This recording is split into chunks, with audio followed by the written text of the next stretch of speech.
The next place a college admissions officer, when they read the file, they're going to go is going to be, the recommendation letters. Typically, with an admissions officer, they're, very keen and find that, recommendation letters are going to be so, so, so important. Right. So you have your counselor letter. So your counselor letter is a letter that comes from your college counselor, your guidance counselor. Oftentimes, there are it's really important to make sure that you're working with a counselor who's going to write you a great letter.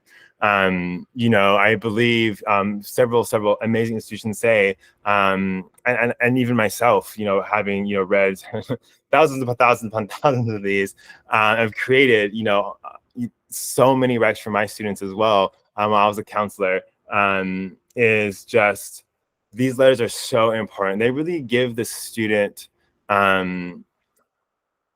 they just highlight the student in every possible way in the context of the school, in the context of not only the school in their senior class, but also kind of in the school's history, and, where they sit and where they stand, and how they're changing the world, how they're changing their institution, how they're changing the country, how they're changing, their local town, how they're changing their local chess club, right? It's just, they're going to give the most wonderful context about your student, and that's going to help, students, be read in the context of, the school and in the context of what they're doing. Right. It really, for example, let's say that your child, or you as a student, you don't go to the most well-funded school. And so you're not able to kind of, do something that, some kids at private schools are doing. That's fine. Right. That's okay. Because again, every student is evaluated in context. Right. But I would say it is important, regardless of where you go to school, is to, make your counselor. And if, you feel you can't really make a connection, with your counselor, make sure you have someone who is able to write a letter for you. Right. And so that's important context too. Why is that? Because at times, for example, I write letters for my students that I work with currently, with college, and they're able to give that letter, to the counselor to utilize to their advantage. And that is so, I think, incredibly important. Oftentimes I think having someone who's able to advocate for you and able to make sure you get that advocacy in the application, no matter what, will be incredibly important. And so, after they've read the counselor letter, there are teacher recommendation letters. Typically you pick two.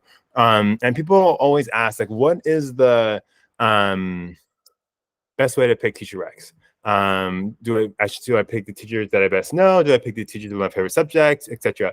It's going to depend, right? People often say you should have a quantitative and a qualitative letter. For me, I'm just like, I don't know. I think you should pick who's going to write you the best letter, right? Because you have to remember that this is your college application. You are creating the story. You are presenting what you want to present to these colleges, and it's your unique application. So let's say you are a math whiz, and you can definitely tell you're a math whiz because I can look at your transcript, and then I see that you are a straight A student, and you taking all the math things, you've done all the math clubs, do all the math things, just straight up. Right? Maybe getting a rec from your math teacher isn't so helpful to the committee. Why? Because they know you're an excellent math student already. You don't really need someone to tell you that. And need to tell you that you've reached the pinnacles of math. Maybe getting an English and a foreign language rec might be better because it shows a little bit that you're more well-rounded or well-versed. Let's say you've gotten a bad grade in a class, and maybe you want to get a teacher recognition from that teacher. Why? Because in of itself, that teacher can talk about how you've grown in that class, how you ask questions, how you overcame adversity, and how you started at a certain grade, but you ended with an A.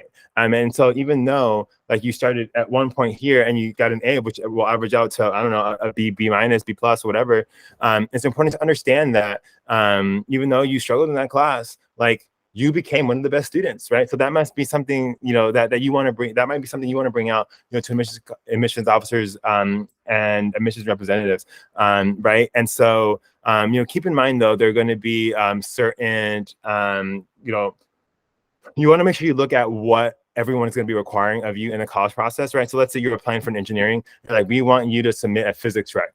You're going to have to get a recommendation from a physics teacher.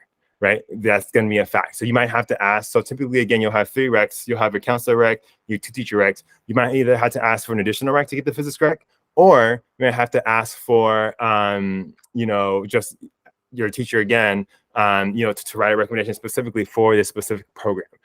For example, for those who are interested in like the UK, right, they have their recommendations are a bit different as well.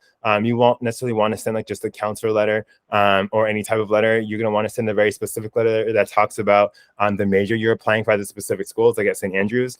You're going to want a teacher who's going to be able to speak to your mastery at that institution. And that's so important. When to submit extra recommendation letters. So it's important to understand a few things, right? There are colleges that read everything. I worked at a college and I read every single letter that was read to me. Yes, there have been students who've submitted upwards of 30 to 40 recommendation letters that I read their file. Mind you, college admissions officers read these things and like, I averaged like 25 minutes, and that's when I took pretty good notes on the kids. Not people are going to read it in less than that. People are going to read it in more than that. And that's on the bare bone, like basic application. That's like, again, just the required stuff on the application, 25 minutes. So imagine if you submitted 30 recommendation letters and someone has to read that. You're probably going to make someone pretty grumpy, right? Why? Because typically after the first two letters, they don't really understand or get anything new about the applicant. Typically I say remain, with the standard, like, 3 recommendations with the 2 teacher recs, unless the additional recommendation is really adding something unique and special about you, right? Remember that, like your parents, or like you parents, you know your child better than they think they do. So just keep that in mind. And students, like your parents know you better than you think you do. Keep in mind that so do teachers. So do college staff. Trust me, like they are very keen. They watch, they understand. And so just keep in mind that you don't really need to try to patch your letter with anything. Right. So again, only add an additional letter if you feel like it's going to make great impact.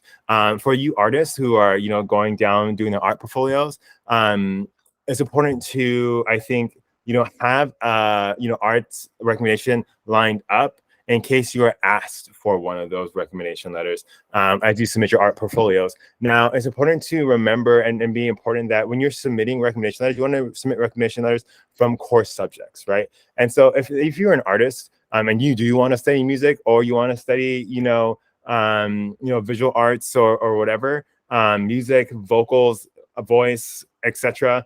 It's important for you to submit an additional letter of recommendation from your arts teacher, or whoever your arts teacher is.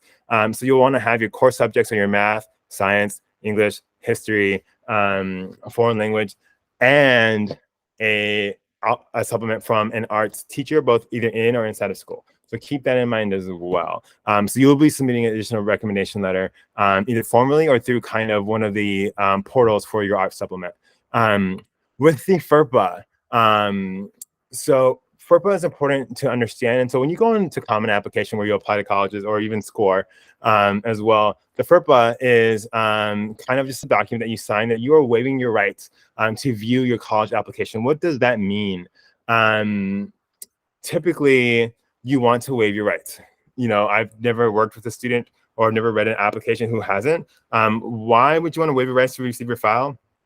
Because it tells the colleges that you trust the high school that you attend and the teachers that you ask to write your recs, that they're going to do a good job, right? And so when you don't fill it out, that's the message that it sends. And then regardless if you're the best student in the school or the schools that we're seeing, it's going to be difficult for someone to want to take you in this process if you don't sign that FERPA waiver. So make sure you are pushing, yes, I waive my rights, to see my application.